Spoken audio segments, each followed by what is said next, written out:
Now, there's a lot of Tupac conspiracies out there. Some say that he faked his death.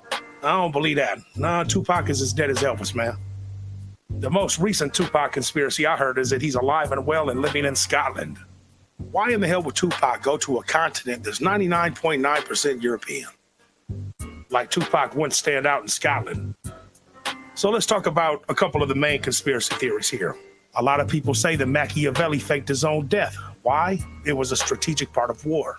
The problem with that is that in none of his books did he say anything remotely close to that. So that theory don't hold water. So what probably really happened, though, is that Tupac went to prison, stumbled upon a book called The Prince or The Art of War by Machiavelli. It was a cool sounding name, plus Pac was on a warpath when he came out of prison. And think about all the names he gave the outlaws. You got Tupac as Machiavelli. You got Hussein Fatal, Napoleon, Mussolini, Gaddafi. The man was giving everybody names for generals and wartime revolutionaries. He was on one. And here's another piece of history that a lot of y'all probably don't know. Machiavelli, the way it interprets today, means corrupt government, which makes perfect sense given Tupac has a political background and he had a message that he wanted to deliver. Unfortunately, his message was cut short.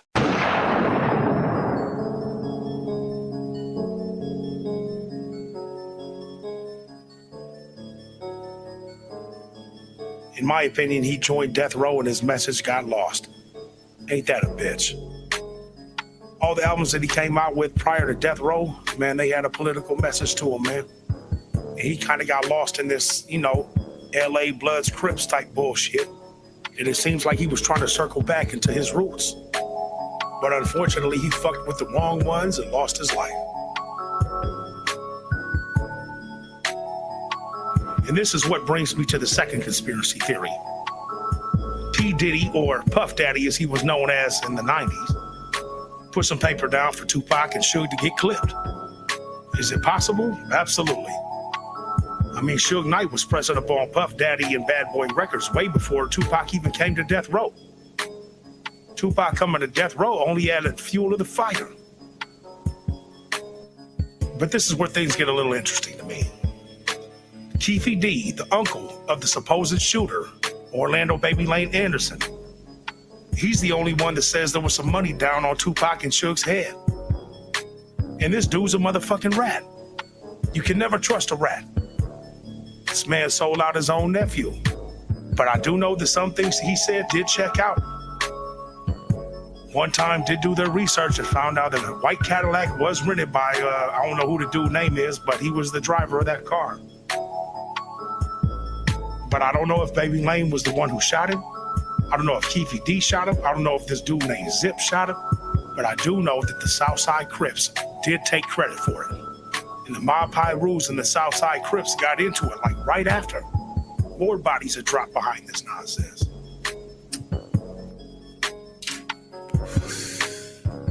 But I do believe that he was starting to get back to his political roots. The Machiavelli album was living proof of it.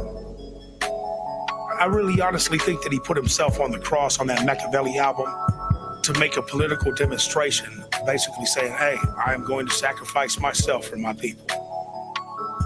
Free my people. And a lot of y'all do not understand how popular Tupac was. The whole world was listening to Tupac. The whole world was watching him. It was literally all eyes on me. He knew it. And he was just about to make that shift back into his political career. But the man got gunned down. And the saddest part about this whole thing is that Tupac got killed by being loyal to some losers. You took it upon yourself to go get in some hood business and put your hands on a real one? I understand loyalty and all that. I get loyalty. I love loyalty. But bro, you were loyal to the wrong motherfucking ones, man. And you paid the cost with your life. They say that last picture that Tupac took, he was looking at the camera like he knew he was about to get killed. I don't think that was the case at all. I think he was thinking, God damn, I'm on motherfucking bail right now. And I just did a whole goddamn felony in the middle of a Las Vegas casino.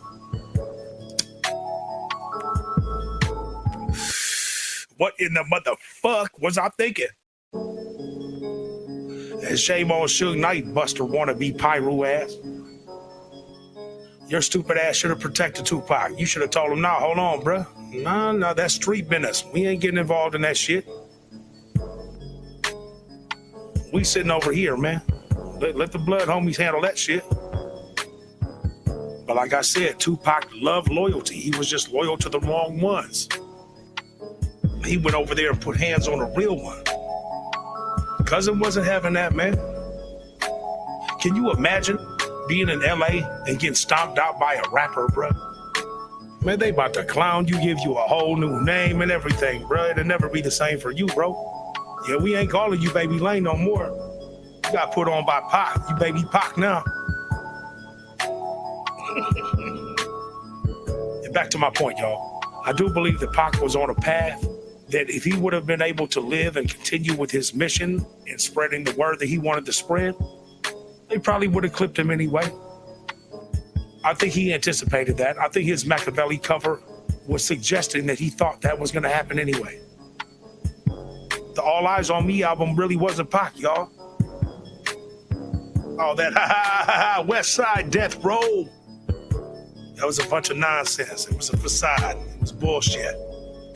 One of his close homeboys, Shock G, the man who gave Pac his whole first start of hip hop, he knew that Pac was a political activist. He knew that Pac didn't laugh like that. He knew that Pac wasn't this angry little man and shit in the West Side Death Row and all that other bullshit. He knew the man really had a message. And Pac didn't get a chance to say it because he fucked around with some real ones and got the business.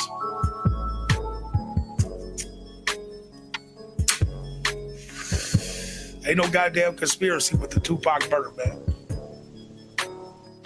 Pac got caught up in some gangbanging shit, man. That's it. There is no conspiracy, man. Tupac died being loyal to some motherfucking losers. Everybody in LA already knew it. That's what I'm saying. While the rest of the world is going internet crazy and coming up with these conspiracy theories, LA already knew it. Word had circulated real quick, like, oh yeah, man, he stomped out such and such from Southside Crips. Yeah, they popped him. Boom, done. Cut and dry, end of story. Same with Nipsey Hussle. All these conspiracies come out of nowhere. He was doing a documentary with Dr. CB, and it was gonna change the world, so they got rid of him. Nah, bruh. Nah. He talked to the wrong one, the wrong goddamn way, and got the business. End of story. Why is this so hard to understand?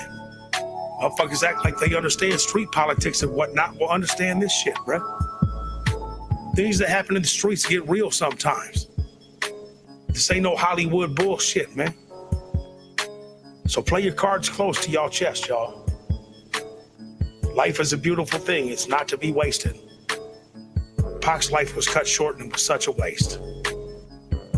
Do y'all even know that you have a better chance of hitting the motherfucking lottery 10 times in a row than being born? The fact that we're all even here, okay, it's 1 in 400 trillion chances of being born. 1 in 400 trillion chances of being born. We all made it here.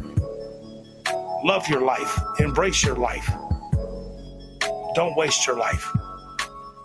And that's all I have to say here on the Late Night Ride.